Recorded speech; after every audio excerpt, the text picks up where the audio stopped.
معاكم أخوكم أحمد شريف من أصل المقام سفير الحرمين. النهارده هنتكلم في موضوع مهم جدا ألا وهي شنطة المعتمر. هل وأنت طالع العمرة بيكون في حاجات ناقصة ولا لأ؟ ده اللي احنا هنعرفه النهارده في شنطة المعتمر. بص يا سيدي، في ناس وهي رايحة العمرة بتاخد حاجات كتير قوي ملهاش أي 30 لازمة، وتنسى الحاجات اللي فيها أهمية كبيرة جدا اللي فعلا هتنقذك في الحرم.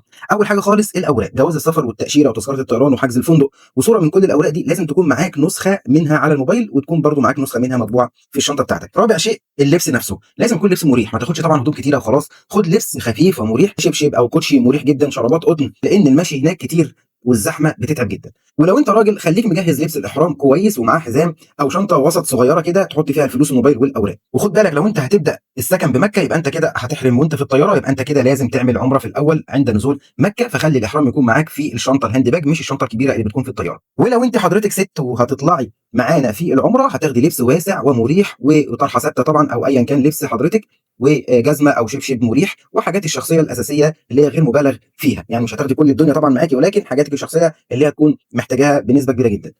خامس شيء حاجات النظافه الشخصيه، يعني فرشه ومعجون ومشط وفوطه صغيره، مناديل مبلله، كيس صغير للهدوم تتحط فيه. بس خليك فاكر انك وانت محرم لازم تبعد عن المعطرات، فخلي بالك من اي صابون او كريم او مناديل فيها ريحه. سادس شيء شنطه صغيره للحرم، دي مهمه جدا، تحط فيها موبايلك، باور بانك، شويه فلوس، كارت الفندق، زجاجه ميه، مناديل، علاجك الضروري، واي ورقه مهمه هتحتاجها هناك. وما تدخلش الحرم بشنطه كبيره ومتعبه لانك هتتعب منها وهتتضايق وسط الزحمه، وممكن ما تعرفش تخش بيها اصلا لو هي كبيره. واهم نصيحه بقى، ما تسافرش لو شنطتك مليانه على الاخر، سيب مساحه للحاجات اللي ممكن تجيبها من هناك، وخلي كل حاجه سهله تطلعها بسرعه، لانك في المطار او في الفندق والتنقلات هتحتاج ترتيب كبير. الخلاصه شنطه العمره مش بكتر الحاجات، شنطه العمره بالترتيب، اوراقك، علاجك، موبايلك، لبسك المريح، وحاجاتك الاساسيه، دول اهم من اي حاجه تانية. ربنا يكتب لنا ولكم عمره قريبه ويجعلها رحله سهله ومقبوله، ويرجع كل معتمر لاهله سالم غانم يا رب العالمين. لو عجبك الفيديو انشره واعمل لايك واعمل اشتراك عشان يجيلك كل جديد خاص بالحج والعمره. والسلام عليكم ورحمه الله وبركاته.